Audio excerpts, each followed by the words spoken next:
Hello, नमस्कार दोस्तों। आइए, आज हमने ये क्वेश्चन लिया है जो इलेक्ट्रिसिटी चैप्टर से है। ये 2025 के बोर्ड एग्जाम में 2 नंबर पे पूछा हुआ है। आइए देखते हैं क्वेश्चन क्या कह रहा है। क्वेश्चन कह रहा है कि यदि एक तार को बीच से मोड़कर दोहरा करके एक साथ मरोड़ दिया जाए तो अब उसका प्रतिरोध कितना होगा। यानी तार ये मतलब ये कह रहा है क्वेश्चन कि यदि एक तार है जिसकी लंबाई पहले क्या है, वो एल लंबाई की है, उस समय उसका क्या है, प्रतिरोध आर है। अब उन्होंने क्या किया है, तार को क्वेश्चन करा कि तार को मोड़ दिया जाए। यानी लंबाई पहले एल थी, अब लंबाई कितनी हो गई है, पहले से आधी हो गई है। और क्रॉस सेक्शन एरिया क्या होगा, पहले से दोगुना हो जाएगा।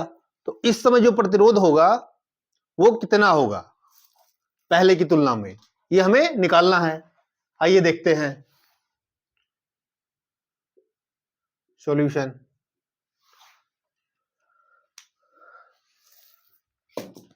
माना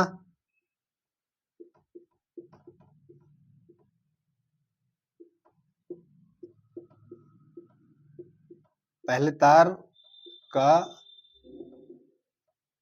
प्रतिरोध आर है तथा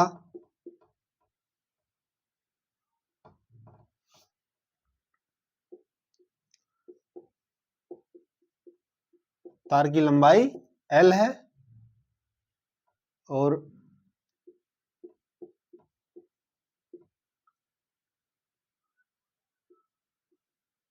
अनुप्रस्थ काट का जो क्षेत्रफल है वो क्या है, ए है। मतलब पहले हमने एक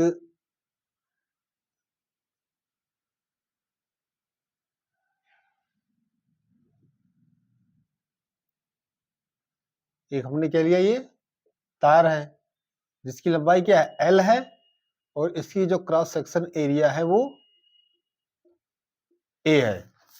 तो इस समय इसका प्रतिरोध क्या होगा, इस समय इसका प्रतिरोध होगा R equal to rho L upon A. ये प्रतिरोध का सूत्र होता है, ठीक है।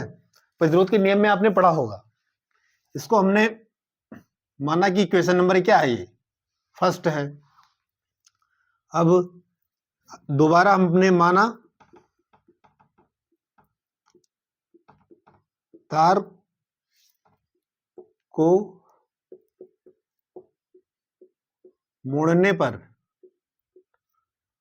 पर प्रतिरोध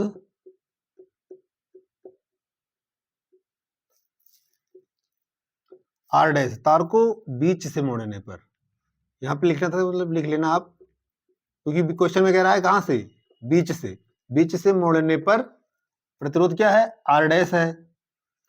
अगर हमने बीच से मोड़ा है तो उसकी लंबाई क्या होगी, तार की जो लंबाई होगी वो L/2 होगी, और जो अनुप्रस्थ काट का क्षेत्रफल होगा, अनुप्रस्थ काट का जो क्षेत्रफल होगा वो 2a हो जाएगा, दोगुना हो जाएगा। आइए देखते हैं कैसे। अब ये पहले L लंबाई का था, अब इसको हमने क्या किया, बीच से मोड़ दिया है। बीच से मोड़ने पर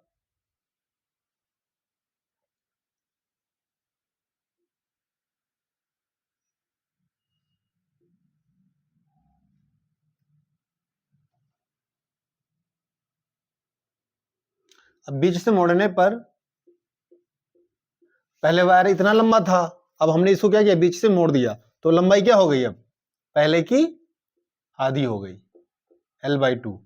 और क्रॉस सेक्शन एरिया क्या हो गया, पहले A था अब 2a हो गया। इस समय इसका जो प्रतिरोध होगा, हमने माना था R डैश है, R dash equal to rho L लंबाई कितनी अब हो गई है, L/2 हो गई है, और क्रॉस सेक्शन एरिया कितना हो गया है, 2a। इसको हमने माना इक्वेशन नंबर सेकंड है।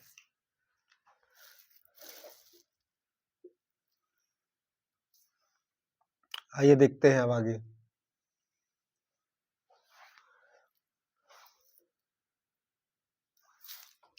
दोस्तों क्वेश्चन में ये नहीं दिखा कि क्रॉस सेक्शन एरिया, इन्होंने ये नहीं कहा कि क्रॉस सेक्शन एरिया दोगुना हो जाएगा, ये हमें खुद सोचना है कि अगर हम तार को मोड़ेंगे तो क्या होगा। तार को मोड़ने पे ये हमारा कॉमन सेंस होना चाहिए, क्योंकि क्वेश्चन में ऐसा कुछ कहा नहीं है। ये हमारा कॉमन सेंस होना चाहिए, अगर हम तार को मोड़ेंगे और एक साथ मरोड़ेंगे तो एरिया क्या हो जाएगा, डबल हो जाएगा। समीकरण 2 में समीकरण 1 से भाग देने पर, आइए देखते हैं भाग देने पर क्या होगा। LHS के बट्टा LHS, RHS के बट्टा RHS, ठीक है। समीकरण 2 में देना है, समीकरण 2 क्या है, R डैश, LHS में क्या है R डैश, यहाँ पे क्या है R डैश के बट्टा R। यहाँ R डैश की जगह क्या है, rho L by 2, rho L by 2 upon 2A, और इस पूरे का बट्टा क्या होगा, रो L upon A, row L upon A, या इसको हम लिख सकते हैं रो L बाई 2 अपान 2A। अब ये क्या होगा, अगर इसको हम मल्टीप्लाई में लिखेंगे तो ये भिन्न क्या हो जाएगा, चेंज हो जाएगा, A बटा रो L। आइए देखते हैं कैसे। यदि कोई भिन्न A upon B upon C upon D है, अगर इसको हम मल्टीप्लाई में लिखेंगे तो ये A upon B into D upon C, मतलब ये C अपान D है, ये इसको अगर हम उल्टा कर देंगे तो ये मल्टीप्लाई में हो जाएगा। तो ठीक इसी प्रकार हमने इसको लिखा है कि ये डिवाइड में था, इसको मल्टीप्लाई में हमने चेंज किया, तो रो L अपान A है वो A अपान रो L हो गया, ठीक। तो रो से रो कैंसिल, L से L कैंसिल और A से A कैंसिल। अब यहां पे कितना बचा, R डैश अपान R अपान 1/2 अपान 2। तो इसी फार्मूले से ये क्या होगा, 1/2 इंटू 1/2। अगर यहां कुछ नहीं है तो क्या है, 1 है, ठीक है। तो कितना हो गया ये 1/4, यानी R dash upon R equal to 1/4। अब हमें निकालना कौन सा है, R डैश निकालना है, तो हमने R डैश को यहीं पे रोक लिया और R को हमने इधर भेज दिया, ठीक है। R डैश में हमने यहीं पे इसको रोक लिया, तो R इधर जाएगा तो R अपान 4, यही हमारा क्या होगा, आंसर होगा। क्वेश्चन में क्या रहा था कि यदि एक तार को बीच से मोड़कर दोहरा करके एक साथ मरोड़ दिया जाए तो अब इसका प्रतिरोध कितना होगा। तो अब उसका जो प्रतिरोध होगा R डैश, वो पहले वाले प्रतिरोध का क्या होगा, 1/4 होगा। ये हमारा आंसर है। ओके, थैंक यू दोस्तों। यदि वीडियो पसंद आई हो तो लाइक और चैनल को सब्सक्राइब जरूर करें। यदि कोई डाउट हो तो कमेंट करें।